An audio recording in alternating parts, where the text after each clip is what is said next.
पण बघणार आहोत शरद पवार यांनी अकलूजमध्ये अहमदनगरची जागा सोडण्यासंदर्भातल्या प्रश्नावर नेमकं काय म्हटलंय। तर नगरची जागा काँग्रेसला देण्याचं काय ठरलं? तर नगरची जागा काँग्रेसला देण्याचं काय ठरलं? तर नगरची जागा काँग्रेसला देण्याचं काय ठरलं? आणि हेच खरं मानून सुजय विखे पाटील यांनी पवारांचे आभारही मानले। बघूयात सुजय विखे पाटील यांनी जयंत पाटलांचं ट्विट येण्याआधी नेमकं काय म्हटलं होतं।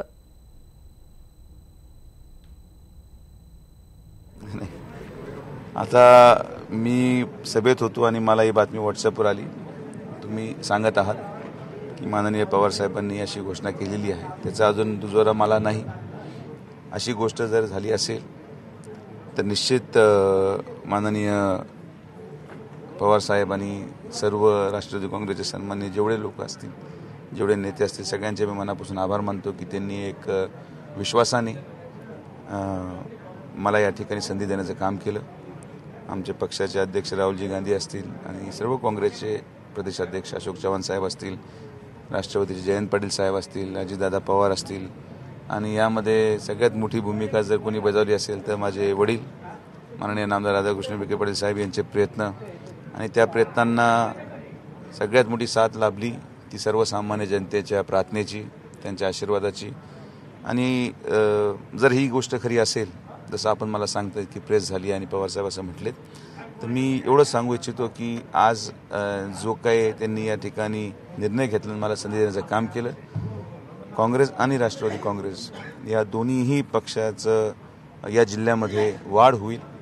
सगळे विधानसभा असतील, सगळ्या जिल्हा परिषद आणि स्थानिक स्वराज्य संस्थे निवडणुका असतील, या सगळ्या निवडणुकींमध्ये मी दोन्हीही पक्षाचं प्रामाणिक काम करेल आणि दोन्हीही पक्षाला वाढवण्याचा त्या ठिकाणी जबाबदारी घ्यायला मी तयार आहे।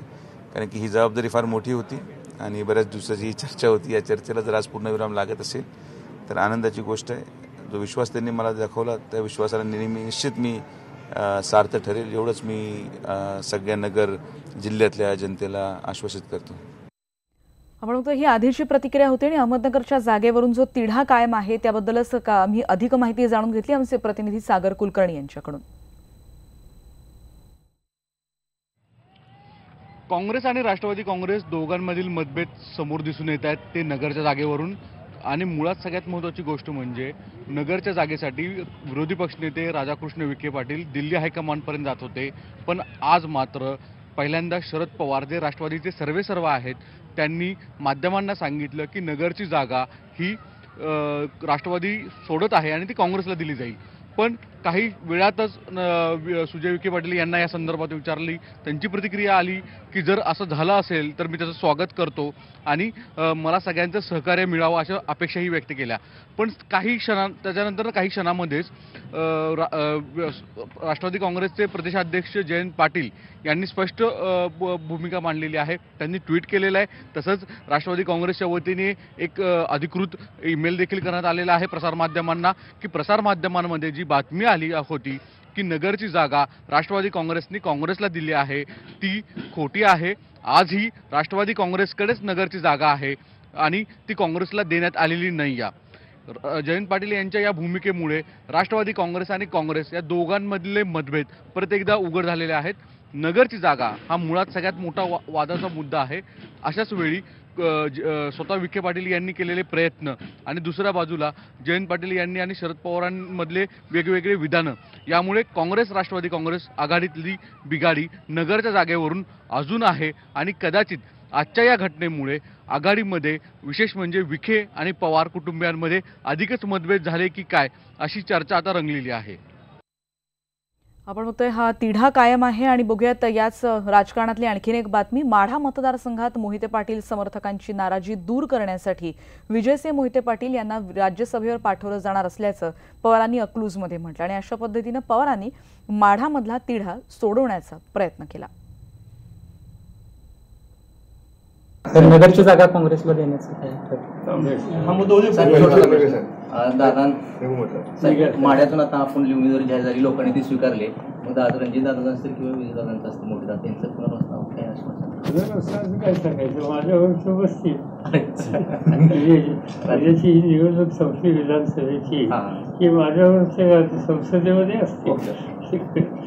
वयाची सुरुवातीलाच असते. मी आधी काय सांगतो. छत्रपती संभाजी मालिकेचे नायक डॉक्टर अमोल कोल्हे यांना फोडून राष्ट्रवादी काँग्रेसनं शिवसेनेला एक मोठा धक्का दिलाय. अमोल कोल्हेंनी रीतसर राष्ट्रवादीच्या कार्यालयात जाऊन काल पक्षप्रवेश केला. शिरूर लोकसभा मतदारसंघातून शिवाजीराव आढळरावांच्या विरोधात त्यांना उमेदवारी मिळण्याची दाट शक्यता व्यक्त होतीये. मातोश्रीचा छावा पवारांच्या राष्ट्रवादीत. डॉक्टर अमोल कोल्हेंचा राष्ट्रवादीत प्रवेश. शिरूरमधून कोल्हेंना लोकसभेची उमेदवारी. शिरूरचं लोकसभा मैदान कोण मारणार?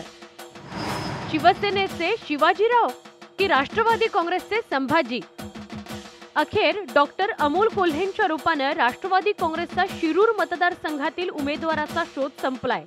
मुंबईच्या प्रदेश कार्यालयात अमोल कोल्हेंचा रीतसर पक्षप्रवेश झाला. जयंत पाटलांनी यावेळी इतरही 1-2 नेत्यांचे प्रवेश उरकून घेतले. पण सगळ्यांना उत्सुकता होती की आता कोल्हे उद्धव ठाकरेंवर काय टीका करणार. पण चाणाक्ष कोल्हेंनी तसं काहीही केलं नाही. शिवसेनेत आपल्याला प्रेमच मिळाल्याचं त्यांनी स्पष्ट केलं.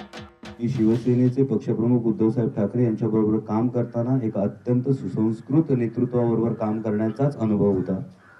स्वतः उद्धवसाहेबांनी तळागाळातल्या शिवसैनिकांनी जे प्रेम दिलं त्या प्रेमाविषयी मी कायम ऋणीच राहील.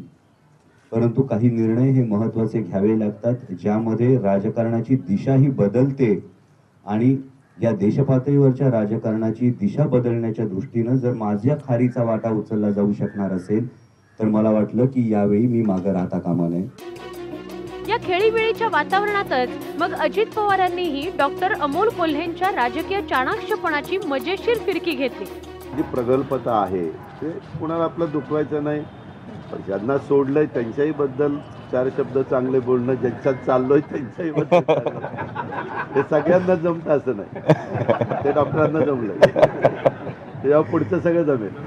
दरम्यान शिवसेना सोडताना काय त्रास होतो याचीही भुजबळांनी यावेळी कोल्हेंना आवर्जून आठवण करून दिली. ज्या पक्षाला ते सोडून आले त्या पक्षाला सोडून येणं किती कठीण असतं हे माझ्या एवढं कोणालाच माहीत नाही. परंतु डॉक्टर अमोल कोल्हे यांनी ते अगदी सहज करून दाखवलं. त्याबद्दल सुद्धा ते धन्यवादास पात्र आहे. शिरूरच्या उमेदवारीबद्दल विचारताच या राजकीय अभिनेत्याने अपेक्षेप्रमाणेच डिप्लोमॅटिक उत्तर दिलं. अत्यंत चोख भूमिका शिवसेनेत पार पाडली. प्रचाराची मोठी जबाबदारी देखील होती. शिरूर मतदारसंघ देखील बांधलाय. कुठेतरी लोकसभेची अपेक्षा कसं अपेक्षा ठेवून येण्यापेक्षा मला असं वाटतं जसं मी आधीच म्हणालो पक्षश्रेष्ठी जी जबाबदारी देतील ती जरूर पार पाडण्याचा त्या पद्धतीनं पार पाडण्याचा माझा नेहमीच प्रयत्न असेल. अमोल कोल्हे यांनी छत्रपती शिवाजी आणि संभाजी या दोन्ही मालिकांमध्ये नायकाची भूमिका बजावली असल्यानं शिवप्रेमींमध्ये त्यांची मोठी क्रेज आहे. शिवसेनेलाही आजवर त्याचा मोठा फायदा झालाय. अमोल कोल्हेंची हीच इमेज डोळ्यासमोर ठेवून राष्ट्रवादी काँग्रेसनं त्यांना आपल्या कळपात खेचून आणलंय. त्यामुळे शिरूरमध्ये आता शिवसेनेचे शिवाजीराव विरुद्ध राष्ट्रवादी काँग्रेसचे छत्रपती संभाजी फेम अमोल कोल्हे असा थेट सामना रंगणार आहे. पाहुयात यात नेमकं कोण जिंकतंय ते. प्रफुल्ल साळुंखेसह bureau report news 18 Lokmat Mumbai. आणि याच वेळी डॉक्टर अमोल कोल्हे यांच्याशी बातचीत केली आमचे प्रतिनिधी प्रफुल्ल साळुंखे यांनी. अभिनेते आणि डॉक्टर अमोल कोल्हे यांनी राष्ट्रवादी काँग्रेसमध्ये प्रवेश केलाय. आपल्यासोबत अमोल कोल्हे आहेत. शिवसेना सोडली आहे आणि राष्ट्रवादीत प्रवेश केला. काय एकूण बदल करण्यासाठीची परिस्थिती नाही. माझी भूमिका जो मेन बाईट आहे त्यामध्येच जी स्पष्ट केलेली आहे की आज देशपातळीवरचं राजकारण पाहिलं तर एकूण त्यामध्ये वाढत जाणारी तेढ, त्यामध्ये वाढत जाणारी बेरोजगारी, लघु उद्योग, मध्यम उद्योगांचं मोडलेलं कंबरड या सगळ्यामुळे एक प्रचंड अस्वस्थता आहे. आणि या संपूर्ण अस्वस्थतेला एक सकारात्मक दिशा देण्याची जी क्षमता आहे ती आदरणीय पवारसाहेबांमध्ये हे प्रत्येक वेळी महाराष्ट्रानं पाहिलेलं आहे, प्रत्येक वेळी देशानं पाहिलेलं आहे. आणि त्यामुळे अशा वेळी त्यांचे हात बळकट करणं मला वाटतं एक महाराजांचा मावळा म्हणून माझं कर्तव्य आहे. म्हणून मी राष्ट्रवादी पक्षात प्रवेश केला. अत्यंत चोख भूमिका शिवसेनेत पार पाडली. प्रचाराची मोठी जबाबदारी देखील होती. शिरूर मतदारसंघ देखील बांधलाय. कुठेतरी लोकसभेची अपेक्षा कसं अपेक्षा ठेवून येण्यापेक्षा मला असं वाटतं जसं मी आधीच म्हणालो पक्षश्रेष्ठी जी जबाबदारी देतील ती जरूर पार पाडण्याचा त्या पद्धतीनं पार पाडण्याचा माझा नेहमीच प्रयत्न असेल. पण हे सगळं करत असताना जी संभाजी महाराजांची मालिका आहे, जो संभाजी महाराजांचा इतिहास सांगण्याचा प्रयत्न आहे, ज्याच्यातून आज तरुणाला एक वेगळी प्रेरणा मिळते, ते माझं कायम प्राधान्य असणार आहे.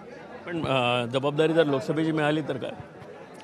हे पक्षश्रेष्ठी ठरवतील. त्यामुळे हा प्रश्न माझ्यापेक्षा याचं उत्तर त्यांच्याकडे असेल. राष्ट्रवादी काँग्रेस शिरूर मतदारसंघातून एक मोठी जबाबदारी मिळण्याची चिन्ह या ठिकाणी अमोल कोल्हे यांना तरी दिसतात. व्हिडिओ जर्नलिस्ट संदीप मोरेसह प्रफुल्ल साळुंखे, न्यूज 18 लोकमत, मुंबई.